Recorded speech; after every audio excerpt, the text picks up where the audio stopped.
Last government అసలు అంటే ఇటువంటి దాని ఏమంటారు యాక్ట్లను కూడా చదువుకోకుండా ఎంత గుడ్డిగా ఇటువంటి జీవోలు ఇష్యూ చేసిందని చెప్పడానికి ఇది ఒక తార్కాణం కింద మనం భావించవచ్చు అధ్యక్ష. ఎందుకంటే యాక్చువల్ గా వీళ్ళని గ్రామ వార్డు మహిళా సంరక్షణ కార్యదర్శుల కింద ఇందాక సభ్యులు చెప్పినట్టుగా జీవో నెంబర్ MS నెంబర్ 129 ప్రకారం 2019లో వీళ్ళు నియమించడం జరిగింది అధ్యక్ష. ఓవరాల్ గా చూస్తే అధ్యక్ష వీళ్ళు 15,000 మంది రిక్రూట్మెంట్ చేస్తే అధ్యక్ష దగ్గర 13,815 మంది మహిళా సంరక్షణ కార్యదర్శుల కింద పనిచేసే పరిస్థితి ఉంది అధ్యక్ష. అందులో సుమారుగా 1,189 ఆటోమేటిక్ ఇంకా ఖాళీలు ఉన్నాయి అధ్యక్ష. అయితే 13,815 మందికి అధ్యక్ష 2021కి వచ్చేసరికి మళ్ళా జీవో నెంబర్ 60 ప్రకారం చేసుకుని వాళ్ళని ఒక మహిళా రక్షణ కార్యదర్శుల కింద వార్డు లేక గ్రామ మహిళా రక్షణ కార్యదర్శుల కింద మార్చి వాళ్ళకి ఒక సెపరేట్ జాబ్ చార్ట్ ఇచ్చారు అధ్యక్ష. జాబ్ చార్ట్ లో కూడా అధ్యక్ష చూస్తే పోలీస్ డిపార్ట్మెంట్ ఇందాక కోన రవికుమార్ గారి సభ్యులు చెప్పినట్టుగా ఒక చీఫ్ సెక్రటరీకి ఎన్ని బాధ్యతలు ఉంటాయి అన్ని బాధ్యతలు కూడా ఒక గ్రామ మహిళా సంరక్షణ కార్యదర్శికి అప్పచెప్పడం అనేది చూస్తేనే అధ్యక్ష లాస్ట్ గవర్నమెంట్ తాలూకు అవివేకం అనేది చాలా క్లియర్ గా అర్థమవుతుంది అధ్యక్ష. ఎందుకంటే అధ్యక్ష ఈ రోజు మనం ఇక్కడ చూసుకుంటే అధ్యక్ష పోలీస్ డిపార్ట్మెంట్ లో ఒక ఉద్యోగం సాధించాలంటే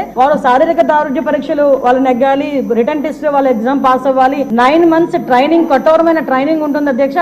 కఠోరమైన ట్రైనింగ్ తర్వాతనే ఆ పోలీస్ కానిస్టేబుల్స్ కింద వాళ్ళు అందరూ కూడా బయటకు వచ్చి పోలీస్ డిపార్ట్మెంట్ వర్క్ చేసే పరిస్థితి ఉంటుంది అధ్యక్ష. కానీ వీళ్ళని మహిళా రక్షణ కార్యదర్శి కింద ఏర్పాటు చేసిన తర్వాత కేవలం 2 వారాలు వాళ్ళకి ట్రైనింగ్ ఇచ్చి ఒకటేమో ఒక వారం పోలీస్ డిపార్ట్మెంట్ వాళ్ళు ఇంకొక వారం ICDS డిపార్ట్మెంట్ వాళ్ళు ట్రైనింగ్ ఇచ్చి ఓవరాల్ చెప్పాలంటే వీళ్ళు గ్రామాల మీద వదిలేశారు అధ్యక్ష. వాళ్ళు పంపించిన తర్వాత కూడా వాళ్ళకి ఇష్టాలు కూడా గ్రహించకుండా పోలీస్ డ్రెస్ కూడా వాళ్ళకి వేయడానికి ఇంచుమించుగా పోలీస్ యూనిఫామ్ కూడా వాళ్ళకి వేయాలి అని చెప్పి వాళ్ళు రిస్ట్రిక్ట్ చేస్తే వాళ్ళు కూడా దానికి భయపడి బాధపడి చాలా మంది కోర్టులకు వెళ్ళిన సందర్భాలు కూడా ఉన్నాయి అధ్యక్ష. ఈ రోజు కోర్టులో దగ్గర 7 రిట్ పిటిషన్లు మహిళా కార్యదర్శికి సంబంధించి ఆ పోలీస్ డ్రెస్ విషయంలోని కానీ వీళ్ళు జాబ్ చార్ట్ ఒక అవగాహన లేకుండా డబ్బులు ఇచ్చుకుని పెట్టుకున్నాడు కదా. ఆ మేధావులందరూ కలిపి ఆల్రెడీ 12,000 మంది వీళ్ళు పనిచేస్తున్నారు కదా, వీళ్ళని మనం పోలీసుల కింద కన్వర్ట్ చేసేస్తే వాటిని తగ్గించి వచ్చని ఒక ఉచిత సలహా పడేశారు అధ్యక్ష. దానికి వెనకాతలు ఒక పోలీస్ డిపార్ట్మెంట్ మీద ఒక అవగాహన, పోలీస్ రిక్రూట్మెంట్ మీద ఒక అవగాహన, వాళ్ళ తాలూకా జాబ్ చార్ట్ మీద ఒక అవగాహన ఉండుంటే ఇలాంటి పని చేసి ఉండేవారు కాదు అధ్యక్ష. ఈ రోజు వీళ్ళ పరిస్థితి ఏమైపోయిందంటే వీళ్ళు వెళ్ళి రిపోర్ట్ చేయాల్సింది గ్రామ సెక్రటరీకి రిపోర్ట్ చేయాలి.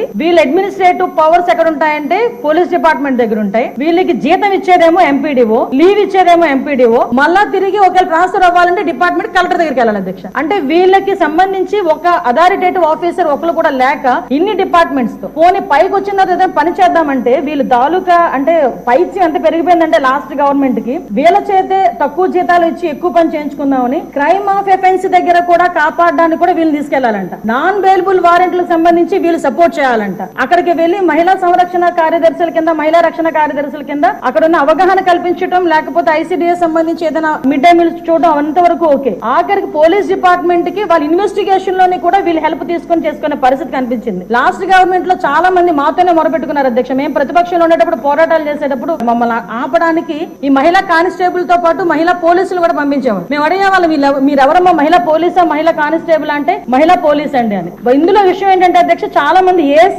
అయిపోయిన వాళ్ళు ఉన్నారు. మళ్ళీ ఇంకోటి ఏంటంటే MTechలు BTechలు చేసుకుని కొంతమంది ఫ్యామిలీస్ పోలీస్ డిపార్ట్మెంట్ లోకి కొంతమంది యాక్సెప్ట్ చేస్తారు, కొంతమంది యాక్సెప్ట్ చేయకపోతారు. ఇలాంటి సిచ్యువేషన్స్ అన్నింటిలోని కూడా ఈ రోజు వీళ్ళు పడుతున్న బాధ అధ్యక్ష వర్ణనాతీతం. ఇంకొకటి ఇందులో కొసమేర్పు ఏంటంటే ఎన్నో సంవత్సరాల కానిస్టేబుల్ కింద చేస్తే హెడ్ కానిస్టేబుల్ ప్రమోషన్ వస్తుంది. హెడ్ కానిస్టేబుల్ దగ్గర నుంచి ఒక ASI, SI, CA ర్యాంక్ వరకు వెళ్తారు. వీళ్ళు ఎటువంటి రిక్రూట్మెంట్ లేదు, ఎటువంటి శారీరక దృఢ పరీక్షలు లేవు, ఎటువంటి రిటర్న్ టెస్టులు లేవు, ఎటువంటి ట్రైనింగ్స్ లేవు. వీళ్ళకి కూడా మహిళా పోలీస్ దగ్గర నుంచి అప్ టు ఇన్స్పెక్టర్ వరకు కూడా వీళ్ళకి కూడా ఒక ప్రమోషన్ జాబ్ చార్ట్ ఇచ్చేసి ఒక జీవో కూడా రిలీజ్ చేశారు అధ్యక్ష. అప్పుడు మన అందరూ అనుకునే వాళ్ళం తొగ్గులకు పరిపాలన దానికి ఇది ప్రత్యేక సాక్ష్యం కింద మనం ఈ మహిళా రక్షణ కార్యదర్శుల గురించి చూడాలంటే ఇది మనం చెప్పుకోవచ్చు అధ్యక్ష. ఇన్ని రకాలుగా వీళ్ళు చేసిన అధ్యక్ష వీళ్ళకి ఏంటంటే అధ్యక్ష ఎస్కార్ట్ డ్యూటీలు, బందోబస్తు డ్యూటీలు, వాళ్ళు అక్కడికి వచ్చి ఏడ్చేవారు అధ్యక్ష. ప్రస్తుతం చాలా మంది మేము వచ్చిన తర్వాత కూడా ఇప్పుడు ఈ విషయంలోనే గౌరవ సభ్యులందరూ కూడా చెప్పడం జరిగింది. వీళ్ళు పోలీస్ డిపార్ట్మెంట్ కి సంబంధించిన వాళ్ళ కింద ఉంచాలా లేకపోతే ICDS లో మనం పంపించుకోవాలా, వేరే ఎవరికైనా ఏదైనా జాబ్ చార్ట్ ఇచ్చి సపరేట్ గా వీళ్ళు ఏదైనా మనం చేయాలా అనేది ఆలోచన చేసుకోవడానికి ఒక సుదీర్ఘమైన చర్చ అయితే జరగాలి అధ్యక్ష. మేము చర్చిస్తాం అధ్యక్ష. నా అప్పీల్ ఏంటంటే ఇక్కడ గౌరవ సభ్యులందరూ ఉన్నారు, గౌరవ సభ్యులందరూ కూడా ఈ విషయంలోనే మనందరికీ కూడా అవగాహన ఉంది. ఈ గౌరవ సభ్యులందరూ కూడా ఈ విషయంలో ఈ మహిళా కార్యదర్శుల విషయంలో మనం ఏం చేస్తే వాళ్ళ సేవలు వినియోగించుకునేటట్టుగా ఉంటుందో గౌరవ సభ్యులు ఎవరైనా లిఖిత పూర్వకంగా మాకు సూచనలు సలహాలు ఇచ్చినా దాన్ని బేస్ చేసుకుని అదేవిధంగా మనం డిపార్ట్మెంట్ వాళ్ళతో కూడా చర్చించి దీని మీద నిర్ణయం తీసుకుని యాజ్ ఎర్లీ యాజ్ పాసిబుల్ మహిళా సంరక్షణ కార్యదర్శులకి ఒక జాబ్ చార్ట్ ఇస్తామని చెప్పి మీ ద్వారా సభకు తెలియజేసుకుంటున్నాను అధ్యక్ష.